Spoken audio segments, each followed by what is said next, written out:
اعوذ باللہ من الشیطان الرجیم بسم اللہ الرحمن الرحیم السلام علیکم ورحمۃ اللہ وبرکاتہ۔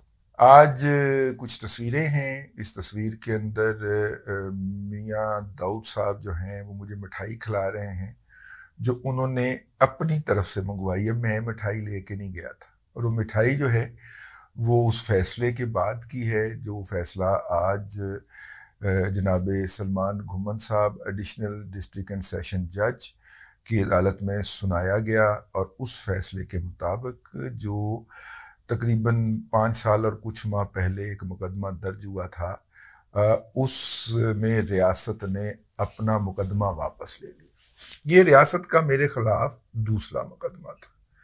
اس سے پہلے مشرف صاحب کے دور میں 2003 کے اندر ریاست نے میرے خلاف آرٹیکل 6 کا مقدمہ دائر کیا تھا، اور مجھے سمجھ اس کی بھی نہیں آئی تھی کہ یہ دائر کرنے کی نوبت کیوں پیش آئی۔ اس وقت جو تھا وہ ایک خبر ہم نے چھاپی تھی ڈی ایچ اے کے حوالے سے، اور چونکہ اس وقت تک corps commander ex officio D H A کا چیئرمین ہوتا تھا، تو ڈی ایچ اے کے خلاف ہم نے خبر دی تو کور کمانڈر صاحب نے اسے اپنی شان کے اندر گستاخی گردانا، اور کور کمانڈر زرار عظیم صاحب جو تھے، جن کو پیار سے لوگ زرار زمین بھی کہتے تھے بیکاز وہ ڈی ایچ اے کے معاملات کی وجہ سے، تو انہوں نے ہمارے خلاف آرٹیکل 6 کا مقدمہ کر دیا۔ آرٹیکل 6 کا مقدمہ اس وقت تک چلتا رہا جب تک کہ کیانی صاحب جو تھے وہ آئی ایس آئی چیف نہیں بنے۔ پھر ان کے خصوصی احکامات کے اوپر وہ ریاست نے مقدمہ واپس لے لیا تھا۔ جس طرح وہ مقدمہ واپس لیا تھا، اور عدالت کون سی تھی بھلا؟ ثاقب نثار کی۔ ثاقب نثار کی عدالت نے صرف ایک فقرے کا آرڈر دیا تھا، اس کے اوپر ڈسمسڈ ایز withdrawn۔ اس کے اندر کیس کا کوئی حوالہ دیا جانا انہوں نے ضروری خیال نہیں کیا، اور فائل جو ہے وہ والی وہ لاہور ہائی کورٹ کے ریکارڈ سے غائب کی جا چکی ہے۔ یہ مقدمہ جو تھا، یہ ظاہر آپ اندازہ لگا لیں، جب کیانی صاحب آئی ایس آئی کے چیف بنے تھے تو اس کے تقریباً کچھ ماہ کے بعد وہ مقدمہ چپکے سے واپس ہو گیا تھا۔ تو میں نے کہا اس دفعہ تاریخ چپکے سے رقم نہیں ہونے دینی، وہاں پہ موقع پہ موجود ہونا ہے۔ گزشتہ 2 ہفتوں سے ہر دوسرے تیسرے دن کی تاریخ پڑ رہی تھی اس مقدمے کے اندر۔ یہ مقدمہ ہمارے خلاف عمران احمد خان نیازی صاحب کے دور کے ابتداء کے اندر شروع ہوا تھا۔ جب 2018 کے الیکشن کا نتیجہ آیا، مطلب کہ اس میں عمران خان صاحب تشریف لے آئے، تو یہ جس اسٹوڈیو میں آپ سے مخاطب ہوں، یہیں پہ بیٹھے ہوئے میرے ساتھ وسیم صاحب پروگرام کر رہے تھے، تو انہوں نے کہا کہ اب کیا ہوگا؟ میں نے کہا کچھ نہیں ہوگا، اب تو ہمیں کھیلنے کا موقع ملے گا، کیونکہ یہ اکنامک فرنٹ کے اوپر بلنڈر کریں گے، اور ہمارا پروگرام گزشتہ کم از کم 10 سال سے چل رہا ہے، دادا پوتا شو، اس کی ایک لسننگ ہے، اس کی ایک لسنرشپ ہے، فالوئنگ ہے۔ ہم اس کے اندر ان کی صرف اکنامک پالیسیز کے اوپر کرٹیسزم کریں گے، یا اس کا انالیسز کریں گے، اگر وہ اچھا کام کریں گے اس کو اپریشیٹ کریں گے۔ اس دوران ہی میرے بھائی جناب آصف غفور صاحب کا سٹیٹمنٹ بھی آ گیا تھا کہ آپ 6 ماہ جو ہے وہ پازیٹیو رپورٹنگ کر دیں، تو ہم نے گن کے 6 ماہ گزارے۔ ٹھیک ہے، مطلب آپ دیکھیں نا، اگست میں حکومت آئی، ٹھیک ہے، ستمبر میں الیکشن ہوئے، اگست میں 2018 کے، ستمبر میں حکومت بن گئی، ستمبر، اکتوبر، نومبر، دسمبر، جنوری اور فروری، ٹھیک ہے، 6 مہینے ہم شروع ہوئے 1 فروری سے، اور 8 دن وہ برداشت نہیں کر سکتے۔ 9 فروری کو ہمیں 2019 کو گھر سے اٹھا لیا گیا۔ اس سے پہلے بھی ہمیں ایف آئی اے جو تھی وہ طلب کر چکی تھی، ہم ایف آئی اے کے دفتر جا چکے تھے، ایف آئی اے نے ہمیں بتایا کہ یہ آپ نے وائلیشن کی ہے، ہم نے کہا جی یہ وائلیشن ختم کر دیتے ہیں، ہم آ گئے تھے واپس گھر۔ اگر وہ دوبارہ بھی طلب کرتے تو ہم چلے جاتے، لیکن دوسری دفعہ شاید طلبی مقصود نہیں تھی، دوسری دفعہ ہیوملیٹ کرنا مقصود تھا، اس لیے وہ گھسیٹ گھساٹ کے زور سے پکڑ کے گاڑی میں پھینکنا، اور یہ وہ، اور جو ہے وہاں پہ فائرنگ بھی کرنا، ہوائی فائرنگ، اور تمام لوگ جو تھے وہ مطلب کہ نکل آئے گھروں سے کہ یہ ان کے گھر میں تو کبھی اس طرح کی بات نہیں ہوئی، تو کیا ہو رہا ہے؟ اور پھر بغیر سرکاری نمبر کے گاڑی لے کے جانا، اور بندوں کا سول کپڑوں کے اندر ہونا۔ وہ جب لے کے گئے ہیں تو میرے اس وقت لیپ ٹاپ کے اوپر میرے سوشل میڈیا کے اکاؤنٹس جو تھے وہ لاگ ان تھے. بڑے صاحبزادے نے واپس آ کے اس پہ ٹویٹ کر دی. تو وہ جو ایک بارگیننگ جو ہونی تھی ان کے پاس کہ پہلے تو یہی پتہ چلتے ہوئے ٹائم لگ جاتا ہے نا, مطلب کہ لے کے کون سی ایجنسی گئی ہے. ایف آئی اے جو تھی, پتہ نہیں وہ ایف آئی اے تھی بھی کہ نہیں, کیونکہ ایف آئی اے کے لوگ کہتے ہیں وہ ہم نہیں تھے. کچھ دور جا کے ایف آئی اے کے ایک ڈپٹی ڈائریکٹر صاحب فرنٹ سیٹ پہ تشریف لے آئے اور انہوں نے خاکسار کو لیکچر دینا شروع کیا کہ آپ باز نہیں نہ آئے تو پھر آپ بھگتیں آپ کی ایسی تیسی. اور خود انہوں نے بد کلامی بھی کی. پچھلے دنوں میں ایف آئی اے کے دفتر گیا تو مل گئے مجھے اور بڑی اداس سی نظروں سے میری طرف دیکھتے رہے. تو میں نے مسکرا کے کہا کیا ہوا ہے, کوئی بات نہیں, ہر وقت گزر جایا کرتا ہے, ٹھیک ہے, یہ وقت بھی گزر گیا. تو کہنے کا مطلب یہ ہے کہ وہ ایف آئی اے لے آئی. ظاہر ہے میرا اس وقت بھی ہینڈل کافی زیادہ معروف ہینڈلز کے اندر شمار ہوتا تھا. جب اس سے وہ ٹویٹ گئی تو پھر شور مچ گیا سوشل میڈیا کے اوپر. اب جب سوشل میڈیا کے اوپر ان کو اندازہ نہیں تھا کہ یہ کس کو ہاتھ ڈال بیٹھے ہیں, تو جب سوشل میڈیا کے اوپر, اور گورنمنٹ تو چلتی ہی اس کی سوشل میڈیا پہ تھی, جب سوشل میڈیا پہ ان کو چیلنج ہوا اور اگلے 10 منٹ میں وہ ٹاپ ٹرینڈ بن گیا, بلکہ 3 ٹرینڈ شروع کیے گئے, ایک انگریزی میں 2 اردو میں, اور تینوں ٹاپ 5 کے اوپر جا کے براجمان ہو گئے. تو پھر فواد چودھری صاحب جو تھے, ان کی لیڈرشپ کے اندر یہ جبران الیاس اور یہ ڈاکٹر جو ہے, یہ سارے فرنٹ پہ آئے. لیکن جو تھا یہ ان ٹرینڈز کے مقابلے میں کچھ نہ کر سکے, یہ ٹرینڈ نہیں توڑ سکے وہ والا. ٹاپ 5 کے اندر ہم براجمان رہے. فائنلی ہمیں حوالات سے نکال کے اور سامنے کھڑا کر کے تو تصویر بنائی گئی, وہ ہاتھ کڑی لگے ہوئے تصویر, جو کہ پھر جو فوری طور پہ جاری کی گئی. ایف آئی اے نے کہا کہ جی ہماری کسٹڈی میں. لیکن آف دی ریکارڈ اس دوران بھی اور بعد میں بھی جب بھی موقع ملا ہمیں یہ بتایا جاتا رہا ایف آئی اے کی طرف سے کہ یہ ہم نہیں تھے, یہ آپ کو جو ہے وہ اپارا والوں نے اٹھایا تھا اور وہ ہمارے حوالے کر کے چلے گئے. اب یہ پتہ نہیں وہ کیوں بتاتے تھے, حالانکہ میں تو ان کا بھی کچھ نہیں کر سکتا اور ان کا بھی کچھ نہیں کر سکتا, ٹھیک ہے نا. میں دونوں کا کیا کر سکتا ہوں, نہ ہی میرا کوئی ارادہ ہے کرنے کا, نہ ہی میں انہیں کہیں کسی عدالت میں گھسیٹنے کا ارادہ رکھ رہا ہوں یا منہ پہ ہاتھ پھیر کے کہوں کہ میں بدلہ لوں گا آپ سے. دونوں میرے ملک کے ادارے ہیں, تو میں نے ان کو کیا کہنا تھا یار. آپ اگر ہمیں ویسے طلب کرتے تو ہم ویسے بھی آ جاتے. آپ نے ضروری خیال کیا کہ بےزتی کرنی ہے تو آپ نے بےزتی کر دی.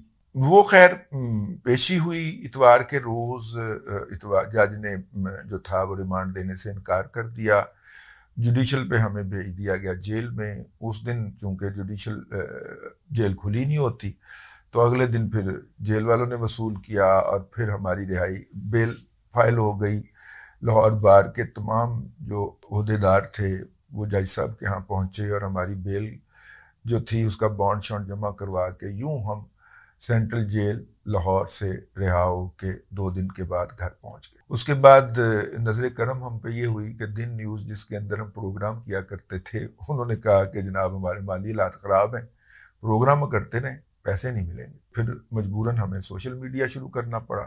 آج تک جو سورس آف انکم ہے وہ یہی یوٹیوب ہے جسے آپ ملاحظہ کرتے ہیں اور کر رہے ہیں. پی ڈی ایم کی حکومت قائم ہونے تک ہمارے لیے تمام میڈیا جو تھا وہ تقریباً غیر اعلانیہ طور پہ اس پہ پابندی رہی. اگر کوئی ٹی وی چینل بھولے چکے ہمیں مفت میں تجزیہ فروشی کے لیے ایک دفعہ بلا لیتا تو دوبارہ نہ بلاتے. اب پی ڈی ایم کی جب حکومت آئی تو چلے مختلف ٹی وی چینلز نے ہمیں تبصرات کے طور پہ لینا شروع کیا مفت, اور اس میں سب سے بڑا مفتہ جو ہے وہ پی ٹی وی نے لگایا. ابھی میں ان کے ساتھ چونکہ ڈائیلاگ میں ہوں تو اس لیے میں اس پہ کوئی تبصرہ نہیں کروں گا, لیکن یہ ہے کہ سورس آف انکم یہی یوٹیوب ہی رہا. کسی جگہ کے اوپر جو ہے بہت سارے الزامات لگے. کسی جگہ پہ الزام لگ گیا جی 10 لاکھ روپے مہینہ اس کو مریم نواز شریف دیتی ہے. کسی جگہ پہ الزام لگ گیا کہ 5 لاکھ روپیہ اسے جو ہے وہ آئی ایس پی آر والے دیتے ہیں. بہرحال یہ مقدمہ جو تھا اس کے لیے ہمارے دوست گوہر بٹ نے ہمیں اچکل دی اور باقاعدہ پش کیا کہ آپ اب رانا ثناء اللہ صاحب انٹیریئر منسٹر بن گئے تو آپ ان سے جا کے ذرا ریکویسٹ کریں. تو رانا صاحب ادھر لاہور میں 184H میں قابو آ گئے. انہوں نے کہا جی اسلام آباد آؤ. پہلی دفعہ گئے تو رانا صاحب کسی بیرون ملک دور پہ تشریف لے جا چکے تھے تو وہ دورہ ہمارا خالی گیا. دوسرے دورے میں انہوں نے کہا کہ میں نہ ملوں تو آپ نے عطاء اللہ تارڑ صاحب سے مل لینا ہے، تو ہم عطاء اللہ تارڑ صاحب کے ہتھے چڑھ گئے.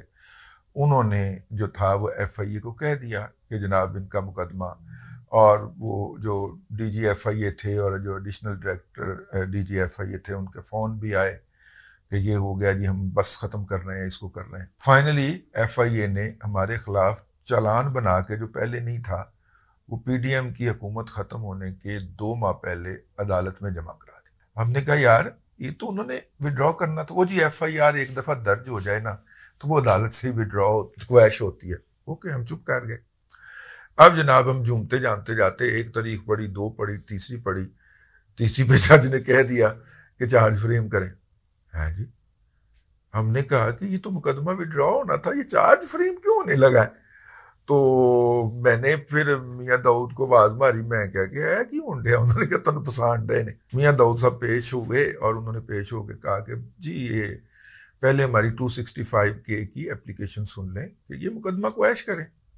ہم نے 265K کی اپلیکیشن اس بھرتے پہ دے دی کہ چونکہ ہمیں یہ یقین دہانی کروا دی گئی تھی کہ ایف آئی اے مقدمہ وڈرا کرنے لگی ہے، not less then D G اور ایڈیشنل ڈی جی کی طرف سے. ہم پھر مطمئن ہو گئے. لیکن 265K کی ہماری اپلیکیشن ہوئی، ہمارے وکیل میاں داؤد صاحب نے آرگومنٹ دیے. اس کے بعد ایف آئی اے نے کہا کہ جی اب ہم آرگومنٹ دیں گے، اور ہمیں بڑے پیار سے کہا کہ آپ بھلے نہ آئیے گا، ہم نے تو وڈرا ہی کرنا ہے.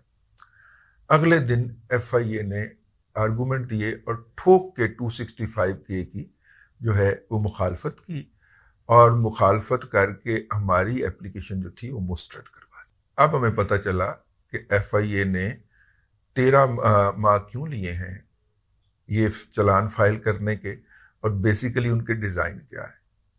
ہم اس ریجیکشن کے خلاف ہائی کورٹ میں چلے گئے، اور ہائی کورٹ نے چارج فریمنگ سے منع کر دیا. مقدمہ ابھی ختم کرنے کا ایف آئی اے کا قطعاً موڈ نہیں تھا، کیونکہ جب جیسے ہی ہم نے جا کے اسٹے لیا اس لاہور ہائی کورٹ سے، تو جو رپلائی ایف آئی اے کی طرف سے آیا اس میں ایف آئی اے اپنے سٹانس کے اوپر کھڑی ہوئی تھی کہ ہم نے اس کو تو نہ دینا ہے. وہ جو وہاں پہ ایف آئی اے کے ڈپٹی اٹارنی جنرل صاحب نمائندگی کر رہے تھے، میں نے ان کی فائل جو تھی وہ ان کی آنکھ چرا کے ذرا ایس طرح کر کے کر لی، نال ہی بیٹھے سے ایس طرح کر کے کی اور پڑھنا شروع کیا. تو انہوں نے اس نسل کا آرگومنٹ لکھ کے دیا ہوا تھا کہ ہماری کنوکشن ہونی تھی. اچھا، ان دی مین وائل کیا ہوا کہ پچھلے سال جو کیس لگا تھا سو موٹو کا، وہ دوبارہ ٹیک اپ ہو گیا. جرنلسٹوں نے دوبارہ اس کے اندر اپلیکیشن ڈال کے اس کو ریوائیو کر دی، اور جسٹس قاضی فائز عیسیٰ کی عدالت کے اندر. تو انہوں نے پوچھا کہ کیا جرنلسٹوں کے خلاف کیس وڈرا نہیں ہوئے؟ تو انہیں بتایا گیا کہ جناب فلاں فلاں کے خلاف جو ہے وہ نہیں ہوئے. وہاں پہ ایک مرد مجاہد ہمارا جگری یار جناب عبد القیوم صدیقی کھڑا ہوا. انہوں نے کہا جی رضی دادا کے خلاف بھی کیس جو ہے وہ ابھی تک وڈرا نہیں ہوا. اب اس کے اوپر جج صاحب نے وربل آرڈر جاری کر دیا، اور وربل آرڈر جاری کر کے کہا کہ جی رپورٹ، کمپلائنس کی رپورٹ بھی سبمٹ کی جائے. اب ایف آئی اے کو پڑھ گئے پرتو کہ ہم تو اس شخص کو تننے کے لیے چلے ہوئے تھے، اور یہ اب سپریم کورٹ سے ایک آرڈر آ گیا. سپریم کورٹ سے جو آرڈر آیا اس کے نتیجے کے اندر ہمارے 2 پیارے بھائی جناب عامر میر اور عمران شفقت صاحب جو تھے، ان کے مقدمات بھی ہمارے ساتھ بنڈل کیے گئے اور وہ عدالت میں فائل کر دیے گئے. اچھا، مزے کی بات یہ ہے کہ وہ دونوں مجھے کہتے رہے کہ آپ نے نا عدالت نہیں جانا، آپ نے عدالت نہیں جانا. اچھا جی، کیوں نہیں جانا؟ آپ جتنا ان کو سر پہ چڑھائیں گے یہ آپ کے سر پہ چڑھتے جائیں گے. ان کو ان کی جگہ پہ رکھیں، مت جائیں عدالت، انہیں کہیں کرو گرفتار. میں اندر سے ایک دفعہ یہ ارکا ہوا تھا کہ یار یہ دوبارہ ہیوملیٹ نہ کریں. عدالت جانے میں، جیل جانے میں مجھے آج بھی کوئی اعتراض نہیں ہے. آپ نے کنوکشن کرنی ہے کریں، جیل میں ڈالنا ہے ڈالیں، ٹھیک ہے، لیکن آپ مجھے پبلکلی ہیوملیٹ نہیں کر سکتے. آپ میری ہتھ کڑی لگی ہوئی تصویر جاری نہیں کر سکتے. میں Asif Javed deputy director F I A اور Usman deputy director F I A کے خلاف باقاعدہ مقدمہ کرنے کا حق رکھتا ہوں. انہوں نے میرا موبائل بھی کانفسکیٹ کیا تھا اور انہوں نے میری تصویر بھی جاری کی تھی، لیکن میں اللہ کی چھوڑتا ہوں. ہو سکتا ہے مجھے نہ پتا چلا ہو، ان کے ساتھ اللہ تعالیٰ نے کوئی ستھری کر بھی دی ہو. بعض لوگوں کو آپ معاف کر، دل صاف کر دیتے ہیں ان کے بارے میں. میں اس طرح کے لوگوں کے بارے کو معاف نہیں کیا کرتا، پینڈنگ کر کے اس کی طرف فائل بھیج دیتا ہوں، وہ خود ہی دیکھ لے گا. ٹھیک ہے، آپ کی جتنی بھی مجبوریاں تھیں جو نوکری کی مجبوریاں ہوں گی، لیکن یہ آپ نے جو میرے ساتھ کیا ہے یہ out of nowhere, out of call of duty جا کے، آپ beyond your call of duty جا کے کیا آپ مجھے ہیوملیٹ نہیں کر سکتے تھے، مجھے گھسیٹ کے گرفتار کر کے میرے محلے داروں کے سامنے مجھے ویگن میں پھینک کے نہیں لے جا سکتے تھے۔ اگر میں ملزم بھی تھا تو یہ میرا حق تھا کہ مجھے آپ طلب کرتے، وہاں پہ میری گرفتاری ڈالتے، میں اگر نہ آتا تو آپ تب کہتے، آپ وہاں پہ مجھے گرفتار کرتے اور باسز کو اپنی پرفارمنس دکھا دیتے کہ جی ہم نے گرفتار کر لیا، یہ دیکھیں جیل میں بیٹھا ہوا۔ اینی ہاؤ، اب ایف آئی یہ تنی ہوئی تھی جب جناب پتہ چلا کہ قاضی صاحب جو ہیں انہوں نے یہ کیس جو ہے مئی کے دوسرے ہفتے میں ٹیک اپ کر لینا ہے، تو اس کے بعد پھر ان کو دندل پڑ گئی، پھر جناب افسر تعینات کیے گئے، پراسیکیوٹرز آ گئے، اور اب وہ کہیں عدالت کو کہ ہم نے کیس واپس لینا ہے، عدالت کہے اب ہم نے واپس نہیں دینا، چلاؤ کیس۔ وہ بڑی مشکل سے انہوں نے کچھ کیس لاز وغیرہ ڈھونڈ کے وہ مقدمہ واپس لیا ہے، دوسری دفعہ ریاست نے میرے خلاف مقدمہ واپس لے لیا۔ مشکل وقت تھا، گزر گیا، لیکن بہرحال اس کی بہت ساری مشکلات ابھی باقی ہیں۔ ایک تو مجھے جرنلزم میں واپس جانا ہے کیونکہ میرا بریڈ اینڈ بٹر وہی ہے، اور یہ یوٹیوب جو ہے یہ تو ایک مطلب کہ عارضی ہے نا، اور اس لیے میں ہو سکتا ہے کہ کچھ دنوں تک آپ کو کسی سکرین پہ نظر آ ہی جاؤں، اور مفتے والا کام نہیں کرنا ہوں، یہ میں نے تمام دوستوں کو بتا دیا، اس لیے آپ دیکھ رہے ہوں کہ میں گزشتہ کم از کم 15-20 دنوں سے کسی ٹی وی چینل پہ تبصرہ فروشی نہیں کر رہا۔ تو اب جہاں پہ جا کے تبصرہ فروشی کرنی ہے پیسے لے کے کرنی ہے۔ تو خیر یہ تھا جی ٹوٹل داستان۔ میں نے کہا کہ لوگ بہت زیادہ اسپیکولیٹ کرتے رہیں گے تو میں خود اپنی داستان غم بیان کر دوں کہ مقدمہ خارج ہوا ہے، نوکری مجھے واپس کوئی نہیں ملی۔ دعا کیجئے گا، اللہ تعالیٰ رازق ہے اور وہ بھرم رکھنے والا ہے، ہمارا بھی بھرم برقرار رکھے۔ اللہ تبارک و تعالیٰ آپ کو آسانیاں عطا کرے اور آسانیاں خلق خدا میں تقسیم کرنے کی توفیق عطا کرے۔